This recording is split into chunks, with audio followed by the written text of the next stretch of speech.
So now we're up to Harbor Masters for everybody.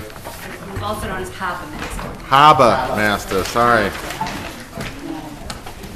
What page is Harbor Master?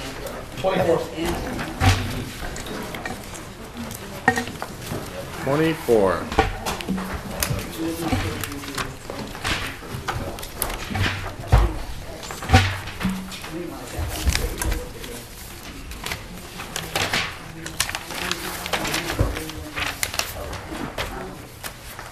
24. Okay.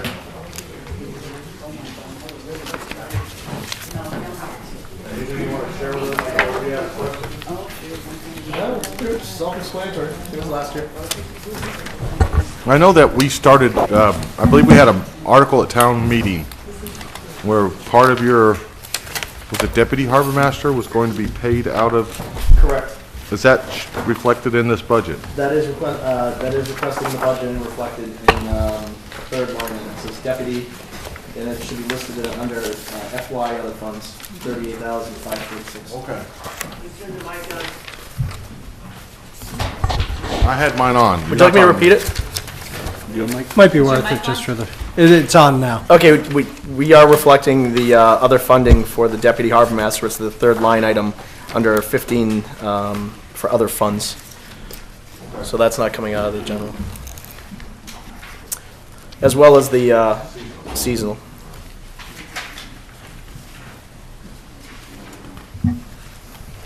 It might help too if you give us a status of your, of the permits and all the accounts that you have, where they stand. Yep, we do, we sell a variety of stuff out of our office, shellfish permits, dump beach sticker, as well as harbor service permits. Harbor service permits, we've increased our intake to, without late fees and other fees that are associated with people not keeping their moorings up to date.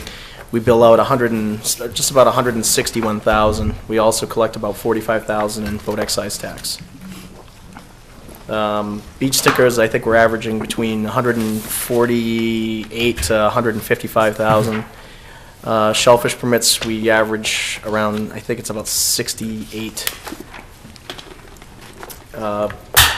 Under the shellfish licenses, we have 100% of all commercial shellfish licenses get designated into shellfish propagation. 20% of the sales of recreational also go into the propagation account, and then the remaining 80% goes to the general.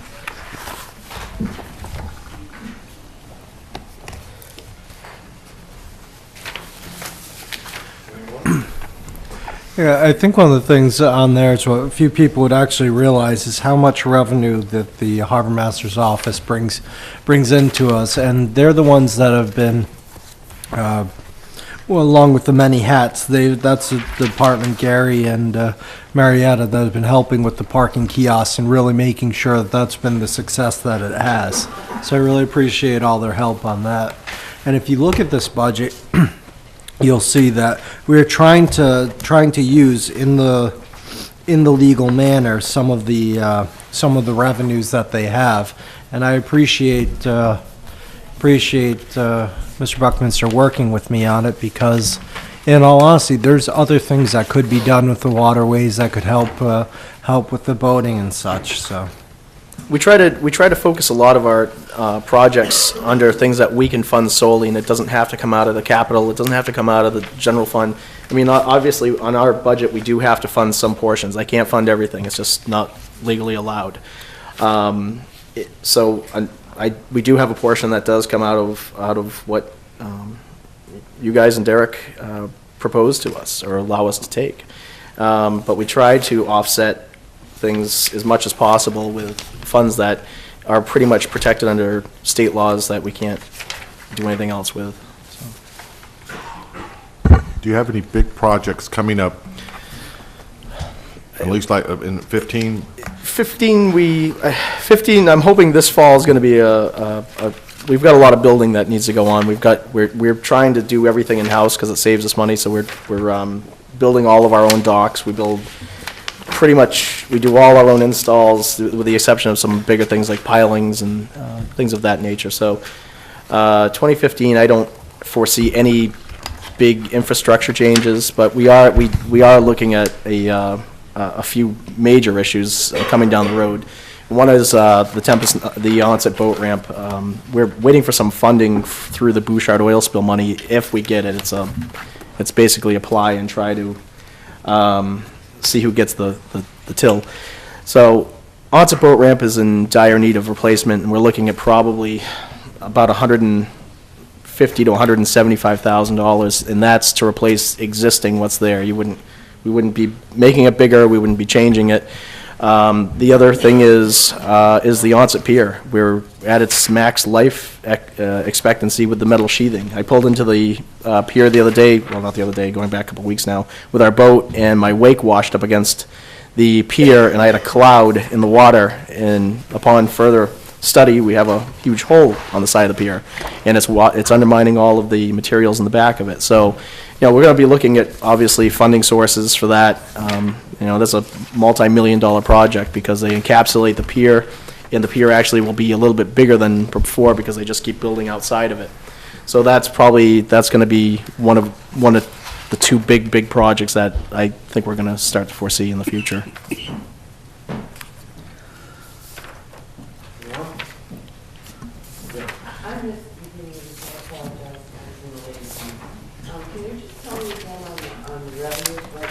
Yep, absolutely.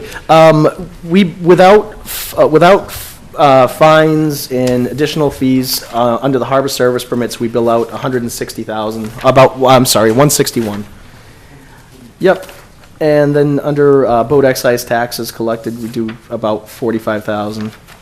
We also generate through the beach and dump stickers. I think I said 145 to 160 somewhere in there. Shellfish permits, I think I said, what did I say, about 68, something in that factor? 68.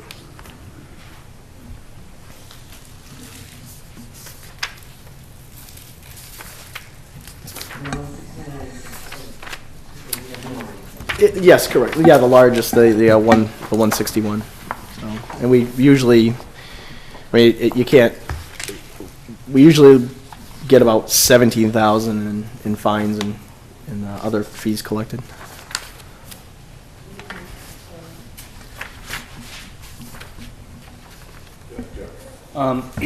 The state has the environmental police. Yes.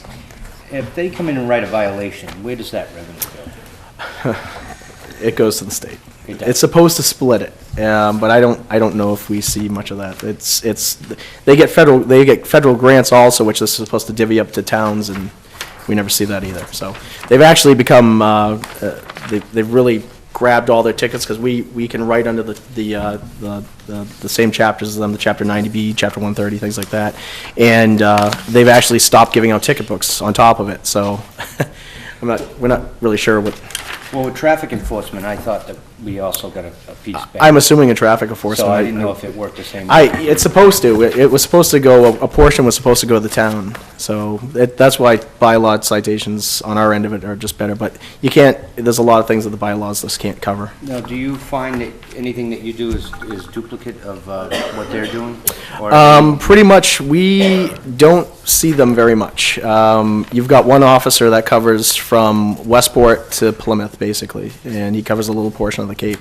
So when I need him, we've got a pretty close working relationship with a few guys around here. We've got a few friends of the department that will help us if we need them. So, but unfortunately, we are doing some of the things they're doing, but they're not overseeing nearly the amount of stuff we're seeing. I mean, they're focusing their fleet in New Bedford Fishing Harbor, the big ports.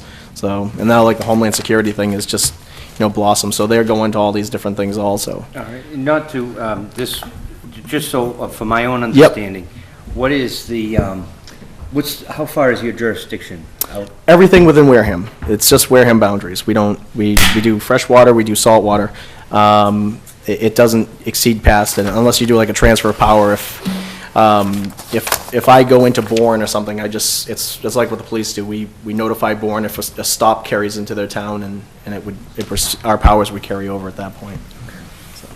And are there any additional areas that for instance, you could put more boat moorings in, or? We try to keep what we have here. As much as I love boating, I want to see people use the waterways, I just don't want to see us turn the whole town into a mooring field. And I mean, we could wipe out the whole waiting list instantly, but we have a lot of areas that are protected under the bylaws, which are basically it's the same as open space. And we try, obviously we don't want to bleed into that, but I think what we're going to see over the next couple of years is companies coming in, and we'll have an engineering firm come in and regrid the harbors. And what that'll do is we'll be able to actually organize mooring fields to like boats, drafts, length, size, wind, current, all these different things, and they factor all this in. So we could actually put more in a smaller area, especially going with like environmentally friendly mooring systems, which is something that's coming down the road. I just see, if we're going to look at the master plan, so to Yep. speak, of the, we want to create, Wareham as a destination. Yep. And we want to, increase revenue that way. This is that's our diamond that we have to It's, attract. we have a great waterway. It's navigable, it's safe. We have, safe harbors. It's an area that we have a lot of transient vessels come in to anchor because there's no other place to go. It's deep water. It's right off the canal. Usually once they're coming down the coast or they're heading up, this is where they stop because they don't want to run the canal in the middle of the night. They want to rest up. They want to do their deal. And that's what we need to sit and look at. And the thing is going back to what we pulled for the launch this fall, this isn't something new. We have a lot of boats coming into the harbor. We sit there and watch boats come into the dock every single day and turn around and leave because there's no place to tie up. They don't want to pick a mooring up, and they don't have a dinghy to get back and forth. So what's the next best thing? We want to keep them here for a little while because I feel it's important for the businesses to thrive, so let's get them in here. And we charge on top of it. So it really is a marketing tool for this town, and I think it's something we need. Thank you. How many transient moorings do we have right now? Currently, as a town, I have 3. I've put in for an increase to 10, depending on pricing that we get. But we also have, I believe the yacht club has 29 moorings. All their moorings are transient. Onset Bay Marina, I believe, has a few, and Zecco Marina has a mooring field where they can rent some moorings out of. These are all licensed mooring fields for the Army Corps of Engineers, Coast Guard. And there's 20 outside. Correct. I think they have 29. So we want to up ours a little bit and then have the ability. A lot of people anchor, so.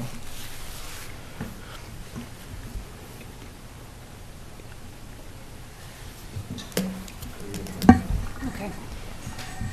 Any other questions? Gary, thank you. Just for the general overview. With this staffing, is that adequate for this department? I am very pleased to be able to get another full-time person. That takes a lot of pressure off of everything that we've got going on. That allows us to keep kind of a watchful eye on the evening hours too. So we've already started setting up a plan for the summer of rotations for having that person with that additional training on, staying later at night, so we have a first-class operator there in case we do go out. So that has worked out. The seasonal staff, I think we rely on the most. It's something that doesn't cost us a lot of money. We don't have benefits to pay. We don't have all these different things. At some point, somewhere down the road, I definitely feel that the seasonal personnel would probably need to be increased, but not by a big number.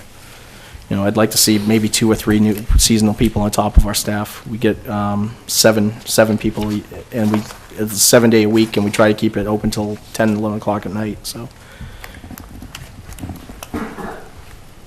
I noticed that your fuel line, your gas, diesel, and oil line was knocked down from the original request.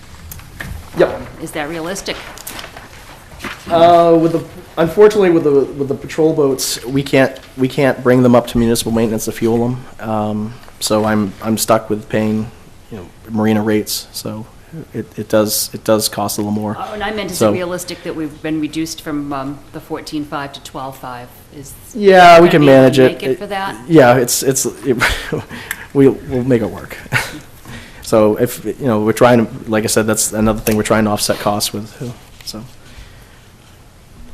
It'll be tight, but we'll get there. I'd rather see us make it through the year.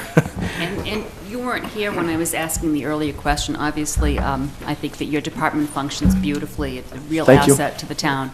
And you yourself do a lot of hard work in getting these grants, getting these programs, and taking initiative to improve it, which is hugely beneficial. Thank you very much. But in fairness to the other departments, I have to ask you the same tough question that I'm trying to get to the bottom of. If we have to decide where our services come into the town, and that will not be this committee's decision, that will be up to town meeting with our Board of Selectmen. What do you do, what services do you provide that are absolutely, and I don't mean essential to Yep. the community, but I mean legally mandated? Why do we have to have harbor services? Both titles are under the state law. Under the harbor master, it's listed that any town that receives any waterways money through funding is required to have a harbor master, an assistant harbor master, and they set whatever they need. I mean, on the shellfish constable, it pretty much is the same wording. That's chapter 130, section 98, I think, to oversee the waterways. Unlike some states where, like, you go to Rhode Island, it's a state-operated across the board. So you buy a permit in Rhode Island, you're buying it for all of Rhode Island. In Massachusetts, they designated the waterways by towns to oversee it. So the state is turning all fisheries powers, basically, for shellfishing over to the towns for regulations, bylaws, all the stuff. The permits are permissible because it's state waterways, which is again designated to the towns to manage, and we fund as according. We set up the fees accordingly. So on our fees, I mean, we're probably we're in the middle of the road on pretty much everything with costs. We don't want to be overbearing, but we need to make No, I things know happen. you've looked long and hard at that and reevaluated. Some of the things that we're looking at here, we're looking at a natural resource. We oversee the largest harvestable product. It's not cranberries, it's shellfish. Our acreage is more.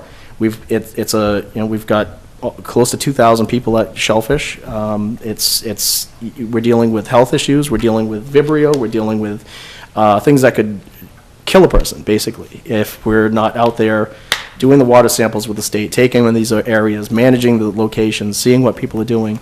On that end of it, I think it's pretty important. It is part of a public health issue, too, so. Thank you. Hey, one other thing. When is the launch scheduled? Tentatively scheduled for June 1st to start operation. We just finished up our policies and procedures on it, regulations for users, and basically a fee structure that we're going to have to propose to the town administrator, and if he feels comfortable with it, then we go to the next step, the board to approve it, so. Who will be in that? One of you? We're going to try and keep everything in-house, because what it is, it's you receive a certification to operate, which is just a launch operator's license. So all of our operators are drug tested. All of our operators have to go through a full physical.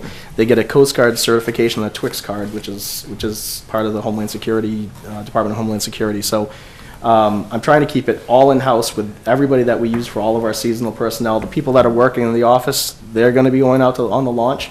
If I have room to be able to hire some people at a lesser rate to be a seasonal launch employee, or if we have people that apply that are certified, then that we'll just use seasonal personnel for that. So we'll have a season that we do run, but I mean, you'll see me on the launch running it, you'll see the assistants on the launch running it, you'll see our deputies running it, and if we got a launch operator, he'll be the full-time guy for it, so. Will there be an additional liability cost for that insurance? It's added on to, we have to actually, because of the mooring rentals and the docks and everything, we're basically getting a marine insurance policy, and it's added on to the policy. So there are costs, but it's covered under the waterways funds that we generate, so. So basically, everything that has to do with that is strictly done with waterways. There's no, it doesn't come out of any budget line item, it doesn't come out of anything. It's strictly paid by the boaters, for the boaters, for the use of the waterways, and access there too.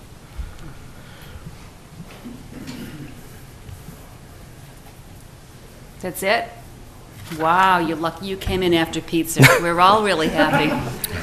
Thank you very much. Okay, We thank you. reserve the right to get back to you with other questions after we actually have a chance to pay attention to these. And we did reduce our budget, so.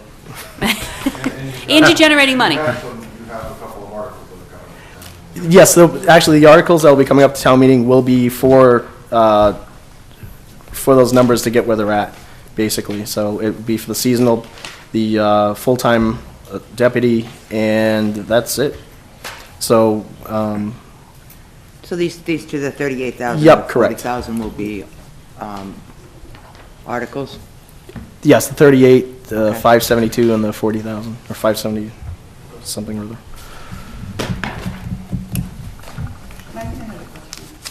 Go ahead. Police, they dismantling the water skis? They're not even, they don't, even, I don't think they have them anymore. They don't even, I don't think they have them. Yes, Yeah, I yes. think, were you here for when Chief Walsh spoke? He went over that. Yeah, he said they've been returned to, they sent back. How would it affect the harbor master? Oh, No effects, different operation. Yeah, so.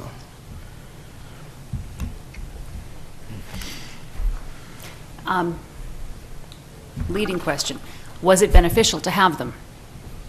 And I don't mean to put you on the spot, because I want to preface it, because you weren't just here, answered it. for what I said to the police department, yeah. No, I should preface that. Because what I'm getting at is, we're at a bad spot. You've already, I think you've already shown us how you work to get things think- improving for long-term. Let me just hear me out. Right. Ultimately, I'd like to get back to having that kind of a full community involvement. I'd like the ATVs and I'd like to have a thriving community that Yeah. requires that. I think where it stands right now, we have a great working relationship with Lieutenant Walsh and Lieutenant Walchuk. We've started to rebuild a friendship of what we used to have, which was lacking for a little while. So there's a nice level of teamwork going on with it. So, and we've talked about different events, things like that, where how we could partner up and do some things. So there's definitely on my end of it, there's been a nice change. So Good. I think Glad to hear that. with the jet skis in general, they're nice to get around real quick, but they're basically a floating vacuum cleaner.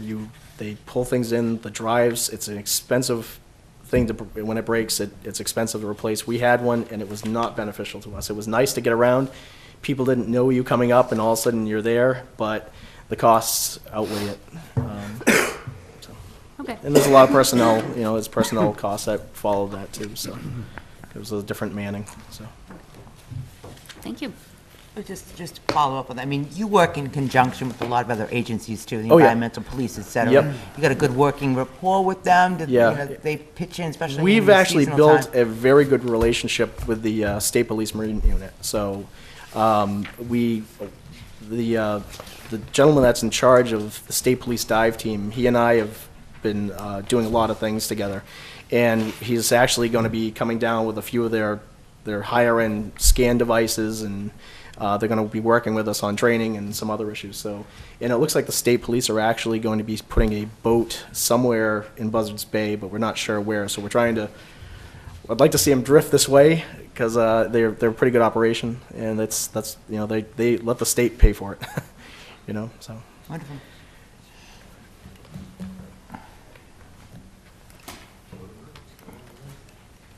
Good. I think you're off the hook. Okay. Thank you. Thank you. Thanks, Gary.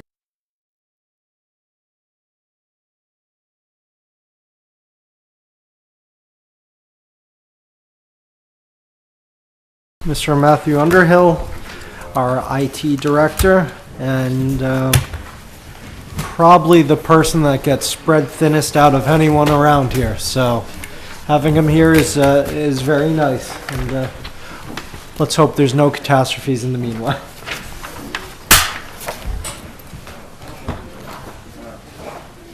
So the two departments that we'll go over, if you look at it's page 14 of 40, will be the actual IT department, and then another section called communications. And if you'd like to go over anything that, or? Good afternoon. For those of you who don't know me, my name is Matthew Underhill. I'm the IT director, or at least that's what my title is this week. As Derek has spoken, we've got two budgets to go over. One's communications, one's the actual IT department. Communications is strictly telephones and other communications type budgets, whereas the IT is computers, software, licensing, type of stuff. And is your mic on? Excuse me, is your mic on? It is now. Sorry about that. I'm not sure which department you want to start with. We can start with either one. As far as the IT department goes, we have myself as the director, and we have one tech support person who I split with the police department. Currently spends 3 days a week at the police department, 2 days a week here at the town. We cover 28 locations in town, between all the town facilities, administrative-wise on the schools. The school departments use our financials, so we support them for the financials, as well as, we supply all the communications to and from all the buildings over the town's network.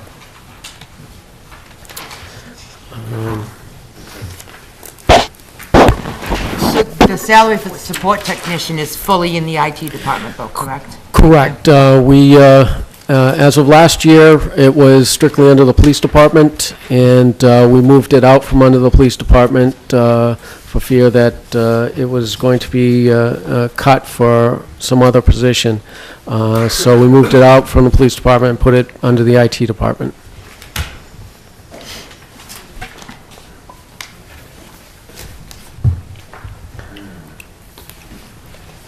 Mr. Donald, would you like to start? Not really, because once I get started, I can't stop. $109,500 software in the budget. That's still contractual?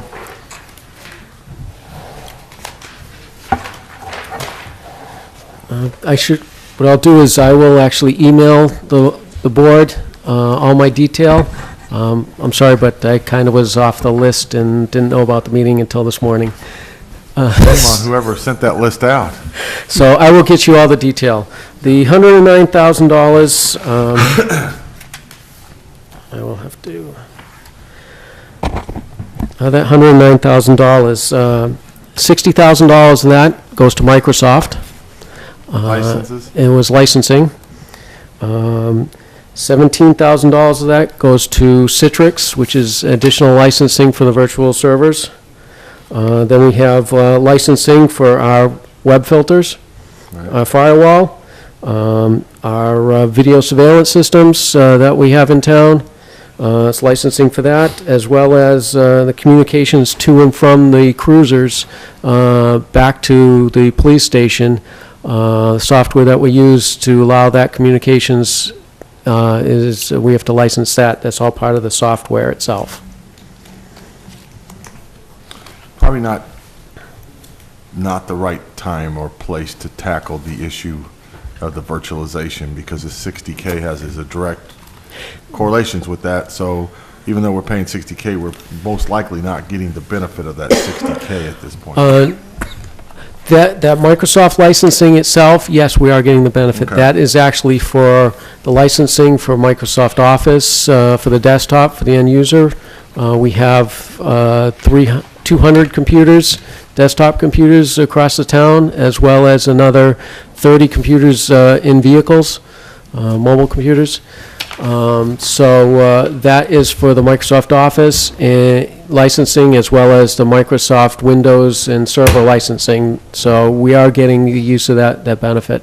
Okay. That was a 3-year lease, I shouldn't say lease, it was a 3-year purchase with Microsoft. Next year, this is the third year. Next year, it should go down because we won't have to purchase it would just be an ongoing maintenance to make sure that we can stay with the same releases, of the operating system and stay up to date, as opposed to in the past when we had people running, 10-year-old operating systems on one machine, and the next machine had new stuff, and you couldn't, there needed to be a conversion done to transfer documents between one version and the next. If I could real quick, Matt, with these licenses, so if another version comes out in the future. We automatically get it. You get the upgrade automatic. So if, Windows 9 comes out and we choose to deploy it, we would automatically get it, as well as, 2012 server from Microsoft that is out, will be out released recently. If we choose to deploy that, we can get that without having to go out and purchase it. It would already be included. Okay, thank you. And Jeffrey? The police department has 16,000 in their budget for computer maintenance. Now, is there a crossover here? In the police department's budget, Yeah. I haven't seen that, haven't spoken to the chief. That maintenance, my guess, is licensing with their dispatch software. Do they have payment system, or what do they? They use IMC. Okay. And, all right, because when you mentioned the software and that, the licensing on that, you mentioned the police department and your 109,000. Whereas they went through the IT department for installing the communications to the vehicles, that licensing was in mine. We haven't, up until last year, the police department was pretty much autonomous, as far as IT goes, and they did their own thing. We're trying to organize things and get the best use of staff. That's one of the license items that is still under the police department's budget. We haven't brought that out under the IT as of yet. And if I may, more prior to the time, well, to both of you actually, do the water districts or fire districts, you have any involvement with our system at all? As far as, we do get some support calls. We do try to help them out once in a while. They don't have their own staffing. But as far as going through us, we do support, or we do have communications and supply the communications to the onset fire station off our network. It was part of an agreement that we made with the water district for them to allow us to put antennas on their water tower. Was that we had to provide communications to the fire station, which at that time we had a police substation in the fire station, so it wasn't, a bad deal. So they do grab our internet at the onset fire station from town hall as part of our connection through our wireless network that connects all our buildings together. Okay, thanks. Thank you. How do you integrate your IT systems with the schools? Is there any integration at all? The only integration that we have is, it is one network. When we built our wireless network, we connected all town buildings together as well as the schools. The school department has their own firewalls. The school departments in all the schools do communicate and come back to town hall before they get flowed out to the middle school, the high school, where all their servers are located.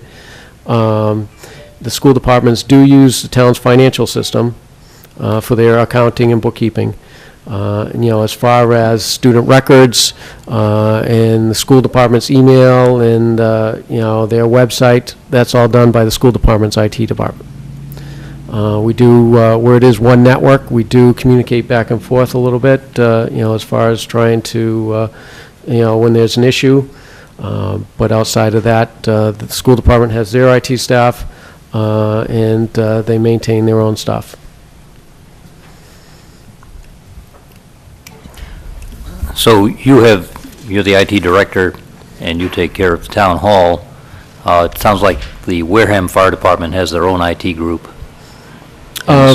I'm not sure if they have their own IT group. I do not think so. I think they just, they got some personal computers in their office, and they try to do the best they can. Once in a while I do get a call that to help them out in an emergency. And if I can fit it in my schedule, I'll try to help them out. As far as it's a separate fire district, separate entity, separate funding, so for the most part, they're on their own. Thank you.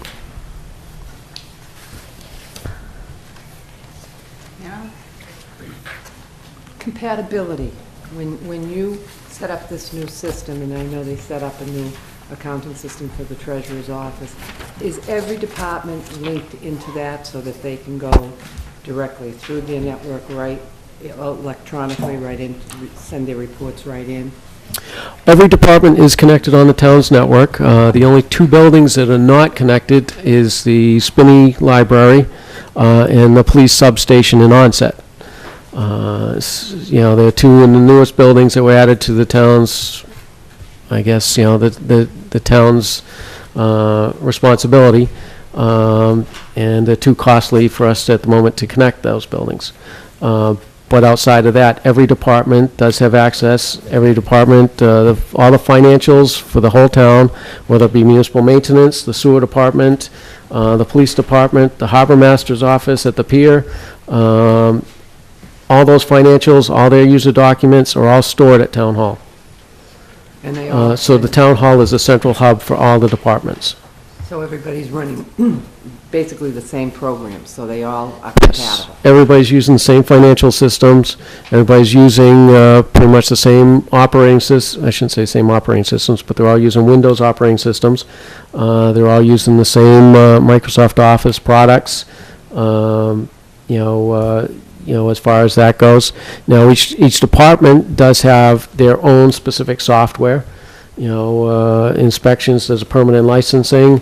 Assessors have their appraisal software. Police department has their own dispatch software.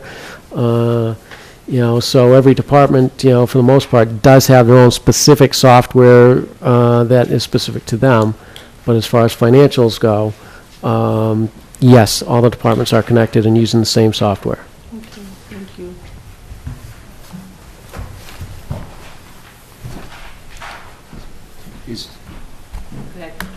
Is the town's accounting financial software, is that a package? Was it a? Yes. It was often. We stopped writing our own software in the late 80s, early 90s. And since then, we've been using package software. Right now, the vendor that we use is Vadar Systems, and our annual maintenance to them is $57,000 a year. $57,000. Is this the time to address the inadequacies of that, or wait till we get to accounting? All right, so give me that number again, please. It is $57,000. That's just yearly support maintenance. And that's, what line is that? Would that happen, which leading to my next question is what's That's- under that's- other purchase services? Other purchase services, Does that that include that? that is, our financial software, annual maintenance. That's the annual maintenance for our website. Yep. It's the annual maintenance for the assessor's appraisal software, as well as the annual maintenance for our email archiving unit. Ask it. In your estimation, as far as financial and accounting software go, is Vadar not, or substandard for what we need to be doing? We're on TV? He can't answer that question. Okay, let me try it again. As from an IT standpoint, From an IT standpoint, we are a $70 million business, including all our grants, and we're running off a Microsoft Access database. gotcha. That's all I needed to know. Thank you. The answer to that would be, yes, it's inadequate. No, that was close enough. Okay. All right, thank you. Substandard? I don't know. Substandard.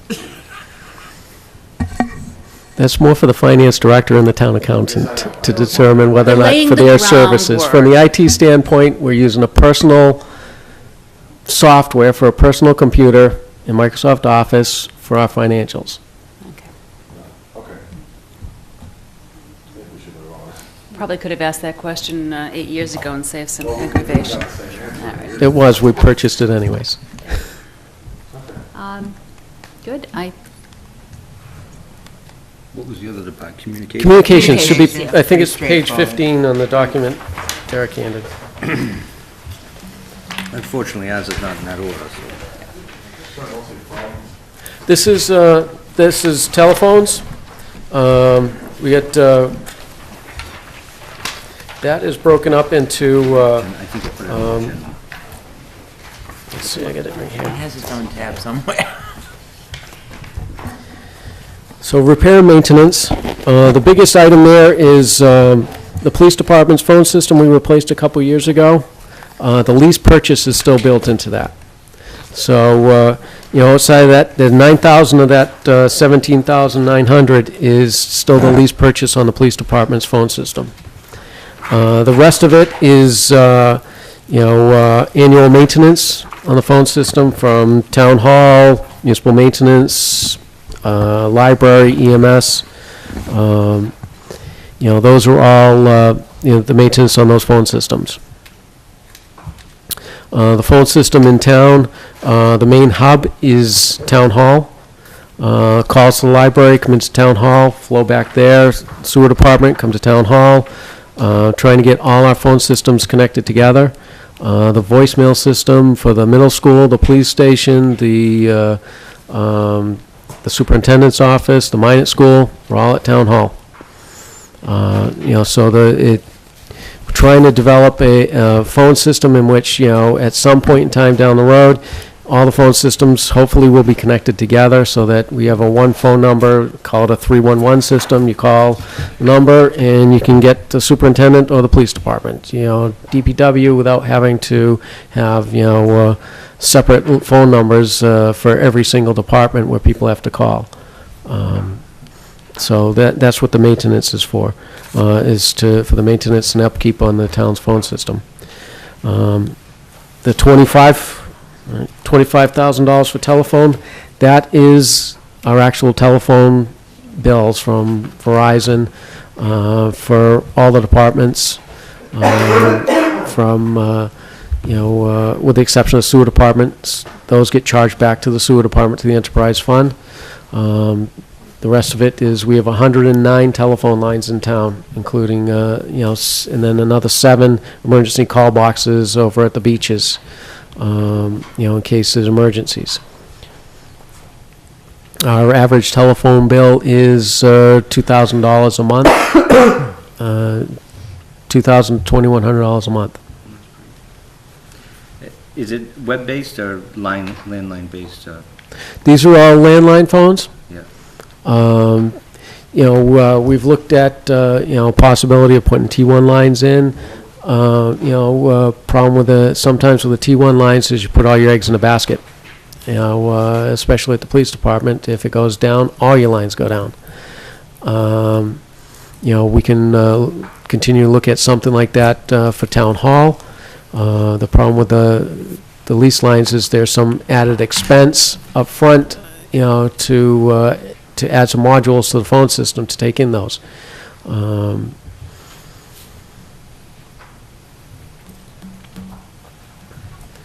about equipment replacement? This covers obviously cellular, so is there equipment replacement in here as well, or? There is no equipment replacement built into this. The equipment replacement, I spoke to the capital committee earlier this week about some upgrades to the phone system.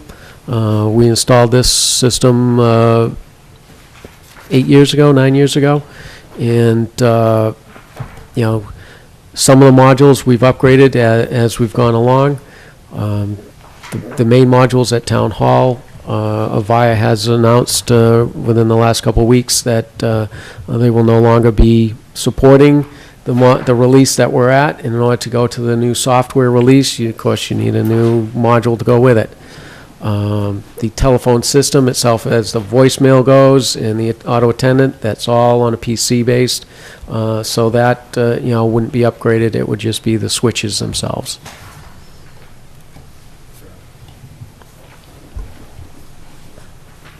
So this repairs and maintenance, is this all, do you contract out for people to come in with these? That's, telephones? we contract it out, and it's break fix replacement of the system.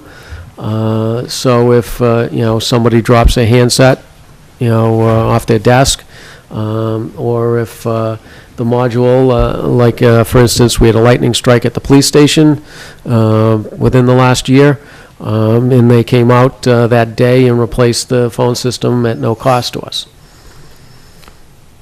other than the annual maintenance on the system. So, they've been good. The vendor that we're using right now has been very good at that, whereas if, something did break, or by our choice or elsewhere, they came out and replaced the systems for us at no hardware cost to us.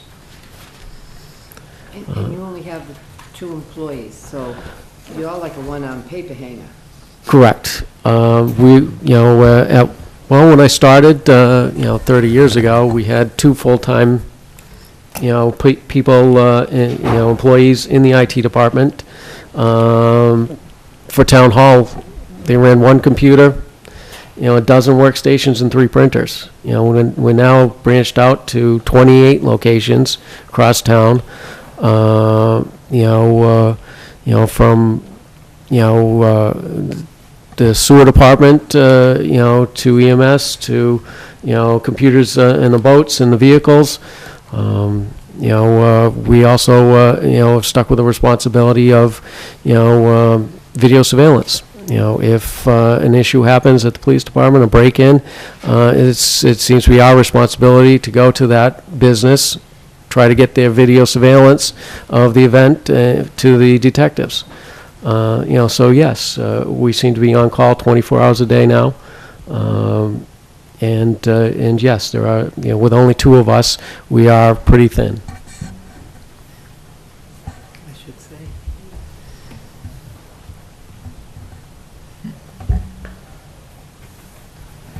Anybody else?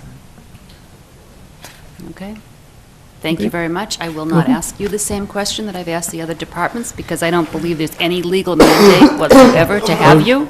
However, we would be lost without you, so that's fine. Okay. Thank you. And You're thank you welcome. for all. physical. What I will do is, I will forward you on my detail that explains, breaks down every line item and what's entailed in those line items for you, so that you have something to review. And if you have any questions, please either email me or Derek, or contact us, and we'll get you your answers. And I apologize, I didn't get that to you earlier. Matt had provided that for me, so I should have passed that on. I'm sure you can find our email addresses. Just, give it to Derek can blast it, or send it to me and I can blast it. To Okay. All right. It's a great fine email system that town has. Well, it's, it could be better, but, it works. It works. That's all. Thanks. Thanks, man.